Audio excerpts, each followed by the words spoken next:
In late 2011, LaToya Ammons, her 3 children and her mother Rosa Campbell, moved into a modest home in Gary, Indiana. It seemed like a great place to start fresh and raise a family. But soon after moving in, they realized this house wasn't empty. Something dark was already there, an entity that didn't want to share. Hi everyone, I'm Andrew, and thanks for joining this episode of... Today we're diving into the true story of a haunting that gripped the Ammons family. What sets this tale apart is that respected community members also witnessed these bizarre events, leaving them with memories they couldn't forget. Let's head over to Indiana and explore the infamous Ammons family haunting, also known as the House of 200 Demons. The Ammons family was thrilled for their new beginning in November 2011. LaToya and her 3 children, 2 boys ages 7 and 9 and a 12-year-old girl, arrived at their new home at 3860 Carolina Street in Gary. The house was small, plain, and surrounded by similar homes in a working-class neighborhood. But less than a month after settling in, the strange events began. One morning, LaToya woke up to find the front porch swarmed with flies.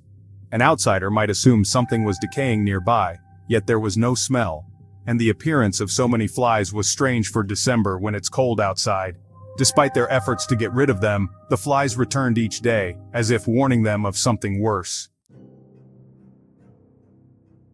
One night, while the family slept, they were jolted awake by the sound of footsteps echoing from the basement. LaToya and Rosa checked the basement but found only an open door they knew they'd shut. That night, they locked the door, hoping that would be the end of it. But things only escalated. A few nights later, LaToya woke to find her closet door creaking open. To her horror, a shadowy figure slipped out, drifting through her bedroom and disappearing into the living room. Disoriented, she chased the figure, thinking it might be an intruder, but only found muddy footprints where it had vanished. This event marked the beginning of a series of terrifying occurrences. In March 2012, LaToya and Rosa hosted a gathering to honor a deceased loved one. During the night, LaToya's 12-year-old daughter began to levitate several inches above her bed. Rosa and others in the room could only watch, stunned and horrified. They prayed, and eventually the girl floated back down, unaware of what had happened. After this, it was clear to LaToya and Rosa that they needed help.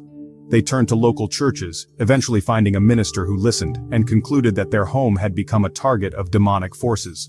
Following his advice, they anointed their home with oil and performed cleansing rituals. But the disturbances continued, and even 2 psychics confirmed that the house was overrun by 200 spirits. With no funds to move, the family was forced to endure. In time, the disturbances began affecting the children, and LaToya believed they were being possessed. Her youngest son described feeling like he'd been murdered, while her daughter told a psychiatrist she felt paralyzed, as voices whispered that she'd never see her family again. The Ammons family's plight gained the attention of a local hospital chaplain who called Reverend Michael Maginot. After visiting the home and interviewing the family, Maginot believed their torment was real. The following week he conducted a minor exorcism on LaToya and blessed the house. But as the disturbances continued, Maginot obtained permission to perform a full exorcism, invoking the Catholic Church's support. Over the next few weeks he performed 3 exorcisms, during which LaToya convulsed violently, as if forces were being driven from her. Finally, the family moved to Indianapolis to start fresh. By November 2012, LaToya had regained custody of her children. Life slowly returned to normal, and the family never reported any further hauntings. Today, some people doubt the Ammons story, attributing it to psychological factors or elaborate staging. Yet others believe that the family was a genuine target of sinister entities, beaten back by something stronger, perhaps the force that ultimately keeps us safe. Thank you for tuning into this episode of...